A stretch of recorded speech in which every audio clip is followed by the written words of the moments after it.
June 2024. Youth-led mass protests break out across Kenya. Initially, the demonstrations were against proposed tax hikes, but they soon became about governance issues and high unemployment.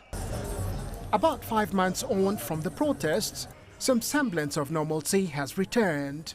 But the underlying issues that brought the youth to the streets remain. A new report by the World Bank puts Kenya's unemployment rate at 5.7% in 2024 compared to 5.6% in 2023, mainly due to a slowdown in GDP. Journalism students Cecilia Mweni and Anastasia Kirago are both in their final year at the University of Nairobi.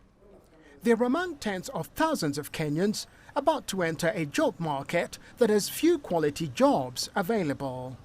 I can say I'm worried because right now, since 2020 when COVID came, people joined content creation, and you can see many people have grown from that. If I'm not able to get a proper job, then I can employ myself with the skills that I've gotten. And it's not just Kenya grappling with high unemployment. According to the IMF, youth unemployment across Sub-Saharan Africa is a ticking time bomb. And this is why. By 2030, the IMF says, half of the world's new workforce will come from Sub-Saharan Africa, needing about 15 million jobs to be created annually. And according to experts, one way to create these jobs is to help grow the private sector. For African countries to create employment, they need to enable the private sector, right? They need to clear make sure that the business environment is friendly enough for businesses to thrive and for investments to come in, right? And for investments to come in, we need to boost the right infrastructure. If the right infrastructure is not there, people are not going to put their money when the cost of doing business is so high.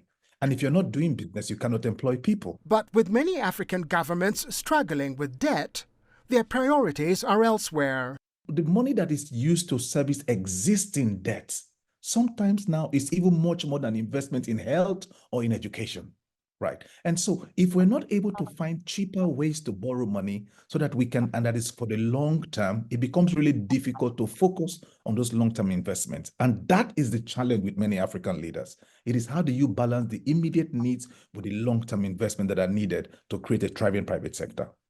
Lack of better opportunities, the IMF says, will lead to a spike in migration, which will deny the region a productive workforce.